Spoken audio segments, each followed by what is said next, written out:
It's very fascinating to note, when the Jewish people were in Egypt and God wanted to take them out, what did God have to do? The truth is, all he had to do was just take them out. Yet he brought the plagues. Why would he bring the plagues?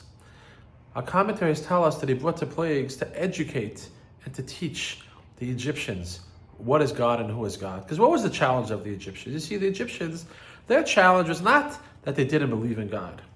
I find in campus, sometimes you meet a student and the student says, I say, you want to come by? And they say, never, I hate anything Jewish. That student will probably be running Chabad very soon. Because when you have a passion, even if it's a passion I hate, I dislike, you have to turn the negative into the like, to the love.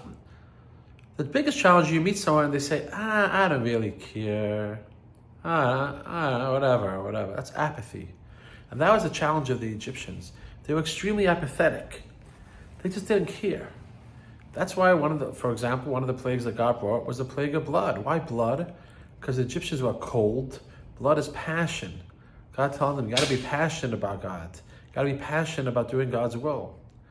Many times people ask me, what is the greatest challenge that we face on college campuses today? The truth is, it's apathy. Part of it, I think, the challenge that we are doing is that when people are running around and speaking about how bad anti-Semitism is, when kids are in high school and all they hear about is how scary college life is, there's so much anti-Semitism, what you're really doing is, a lot of times we're scaring kids. Because kids come to college and they say, you know what? If there's so much hate, I just won't identify Jewish. I just won't care. I'll just stick away. That's a problem. Goldie and I, after October 7, and we sat and we thought about it, we decided on our campus, we're not going to be focusing on being the anti-Semites. We're going to be the pro-Semites. Yes, we have to fight anti-Semitism, but it's not our job to raise students just to be constantly being the anti-Semite.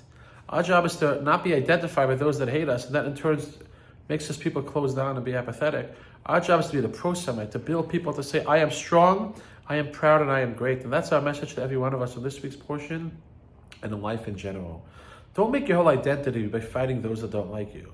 Make your identity by being pro what you believe in. Yes, of course, don't let hate happen, but put your energy in being pro-Jewish, being proud of who you are.